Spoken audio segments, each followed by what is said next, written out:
విత్తనాలు కూడా మార్కెట్ ధరలో లభించే ధర కన్నా ఎక్కువ రేటుకి ఇక్కడ అమ్ముతున్నారు. ఎందుకంటే ఒక 39 కంపెనీలతో వీళ్ళు ఎంఓయూ చేసుకున్నారు. విత్తనాల సరఫరా కోసం ఒక 39 కంపెనీలతో ఎంఓయూ చేసుకుని ఈ 39 కంపెనీల నుంచి వచ్చే విత్తనాలే వీళ్ళు సరఫరా చేసుకుంటూ అధిక ధరలకు అమ్ముతున్నారు. అదేవిధంగా ఈ కేవైసీ నమోదు మొన్న తుఫాను వచ్చినప్పుడు పర్యటిస్తుంటే రైతులందరూ కూడా పాపం ఎంతో ఆందోళనతో ఎప్పుడైతే వీళ్ళు కాగితాలు తీసుకువెళ్ళి ఒక రైతు భూమి ఉన్న రైతు వ్యవసాయం చేసుకున్న రైతు తన సొంత భూమి అయితే ఆ దస్తావేజులు తీసుకెళ్ళి ఆఫీస్లో కూర్చుంటే ఇంటర్నెట్ పని చేయడం లేదు, అప్లోడ్ చేయడానికి స్టాఫ్ లేరు. ప్రొద్దున పోతే సాయంత్రం రమ్మంటారు, సాయంత్రం వెళ్తే మరుసటి రోజు రమ్మంటారు. ప్రభుత్వం చేసిన తప్పిదాల వలన ఈ రోజున రైతుకి కనీసం ఇన్సూరెన్స్ పథకం కూడా వర్తించకుండా ఈరోజు అనేక మంది లక్షల మంది రైతులు నష్టపోయారు. ఇక కౌలు రైతుల విషయం అయితే వర్ణాతీతం. సిసిఆర్సి కార్డు ఉంటేనే మీది ఈ కేవైసీలు నమోదు చేస్తూ ఉంటున్నారు. ఒకప్పుడు మన రాష్ట్రంలో 32 లక్షల మంది కౌలు రైతులు ఉన్నారన్నారు. అవి క్రమేణా తగ్గించుకుంటూ ఇప్పుడు 17 లక్షలు ఉన్నారని చెప్పి రాష్ట్ర ప్రభుత్వం చెప్తోంది. ఎవరైనా అడుగుతారు, ఏ గ్రామానికి వెళ్ళినా కనీసం 65 నుంచి 70% వ్యవసాయం ఈరోజు ఆంధ్రప్రదేశ్లో కౌలు రైతులు చేసుకుంటున్నారు పాపం. కానీ కౌలు రైతులకి మాత్రం క్షేత్రస్థాయిలో ఉన్న ఈ రైతు భరోసా కేంద్రాల్లో న్యాయం జరగడం లేదు, నమోదు కూడా చేసుకోలేకపోతున్నారు వాళ్ళు.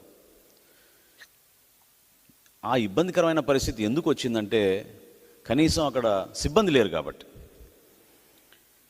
13,325 గ్రామ పంచాయతీల్లో 680 మండలాలు మన రాష్ట్రంలో అయితే ఎప్పటి నుంచో ఉన్న వ్యవస్థ ధాన్యం కొనుగోలు విషయంలో కానివ్వండి, విత్తనాల సరఫరాలో కానివ్వండి, అన్నిటికన్నా ముఖ్యం ఫర్టిలైజర్, యూరియా, డిఏపి ఈ సరఫరాల విషయంలో ఎప్పుడూ రైతుకి ఆ దుకాణం నిర్వహిస్తున్న యాజమాన్యానికి ఒక అనుబంధం ఉండేది. పరస్పరం వాళ్ళకి ఎక్కడైనా పొరపాటు జరిగితే వాళ్ళ ప్యాకెట్ తీసుకెళ్ళి మళ్ళీ తిరిగి ఇవ్వడం, దానికి ఆ షాప్ యాజమాని జాగ్రత్తగా వాళ్ళకి వేరే కంపెనీని తెప్పించో ఏదో ఆల్టర్నేట్ అరేంజ్మెంట్ చేసో రైతుని కాపాడే విధంగా చేసేవాళ్ళు. రాష్ట్రంలో 23,076 ఫర్టిలైజర్ షాపులు ఉన్నాయి. 23,076 ఫర్టిలైజర్ షాపులు. ఈ షాపుల పైన ఈరోజు దౌర్జన్యంగా వీళ్ళు ఇబ్బంది పెట్టి కేవలం ఆర్బీకేలోనే మీరు కొనాలని, ఎందుకంటే అక్కడ కూడా ఫర్టిలైజర్ కూడా మళ్ళీ మార్కెట్ రేట్ కన్నా ఎక్కువ ధరకు అమ్ముతున్నారు. పోనీ ప్రతి రైతుకు అందుతుందా? అందదు. అక్కడ స్థానికంగా ఉన్న వైఎస్ఆర్సీపీ నాయకుడు చెప్తేనే ఇస్తారు. ఇన్ని ఇబ్బందులు పడుతుంటే రైతులు ఏ విషయంలోనైనా సరే, ఒక రైతుని ఈరోజు మనం పోయి కలిస్తే ఈ రైతు భరోసా కేంద్రాల వలన మీకు ఏమైనా బెనిఫిట్ కలిగిందా? రండి, మీరు క్షేత్రస్థాయిలో మనం వెళ్ళి చెక్ చేద్దాం. దానికి నేను 2 అద్భుతంగా స్టడీ చేసిన వివరాలు కూడా నేను మీ ముందు పొందుపరుస్తాను. ఎక్కడైనా సరే కనీసం సాయిల్ టెస్టింగ్, ఈ ఆర్బీకేలో వాళ్ళు చేయాల్సింది ఏంటంటే కనీసం రైతుకి మార్కెట్ ఇంటర్వెన్షను, స్టెబిలైజేషను, ఈ పంటకి ఎక్కువ ధర వస్తుంది మీరు మార్చుకోండి, ఫోర్కాస్టింగ్ చేయాలి కదా స్థానికంగా.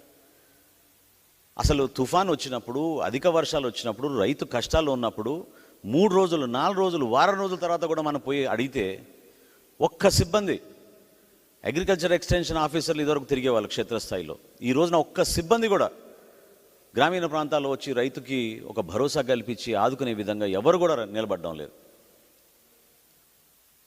ఇంకా ఆశ్చర్యం ఏంటంటే ఆంధ్రప్రదేశ్ రైతు సాధికారిక సంస్థను ఏర్పాటు చేశాం. అదేంటంటే జీరో కాస్ట్ తోటి, జీరో బడ్జెట్ తోటి న్యాచురల్ ఫార్మింగ్ చేద్దామని. అసలు మీలో చిత్తశుద్ధి ఉంటే ఇప్పటి వరకు ఈ రైతు భరోసా కేంద్రాలు ఈ ఆంధ్రప్రదేశ్ రైతు సాధికారిక సంస్థతో ఎందుకు మీరు అనుసంధానం చేయలేపారు?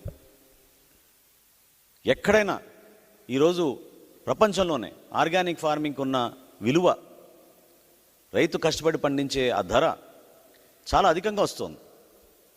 కానీ మీరు ఏం ప్రోత్సహించారు? ఏం చేశారు అక్కడ? మా తెనాలి మండలంలో, తెనాలి నియోజకవర్గంలో ఒక అద్భుతమైన స్టడీ పెద్దలు గురువారెడ్డి గారు, రత్నారెడ్డి గారు, శ్రీనివాసరెడ్డి గారు, చిరంజీవి గారు, వీళ్ళు తెనాలి నియోజకవర్గంలో కోలిపర మండలంలో ఈ రైతు భరోసా కేంద్రాలపైన ఒక స్టడీ చేశారు. అంటే వాస్తవాలు ఏంటి, రైతు భరోసా కేంద్రాల వలన ఈరోజు వాస్తవం ఏంటి క్షేత్రస్థాయిలో. తెనాలి ఇక్కడ సచివాలయానికి ఎంత దూరం ఉందండి? 30 కిలోమీటర్లు. వాళ్ళు వెల్లడించిన వాస్తవాలు చూస్తే చాలా ఆశ్చర్యం కలిగించింది. కేవలం 3 నుంచి 10% ప్రొక్యూర్మెంట్ జరుగుతోంది. అది కూడా స్థానిక వైఎస్ఆర్సీపీ నాయకుడు చెప్తే. అసలు ఈ వ్యవస్థని వీళ్ళు ఏదైతే మార్పు కోసం తీసుకొచ్చాం, అద్భుతంగా జరిగిపోతుందని చెప్పారో, నీతి ఆయోగ్ లాంటి సంస్థ కూడా ఇది చాలా బాగుంది ఆంధ్రప్రదేశ్లో చేసేది, దీన్ని మనం వేరే రాష్ట్రాలు కూడా తీసుకెళ్లాలని సర్టిఫికెట్ ఇచ్చారు. మరి వాళ్ళు ఏ కారణాలతో సర్టిఫికెట్ ఇచ్చారు, వాళ్ళు ఎక్కడ పర్యటించారు,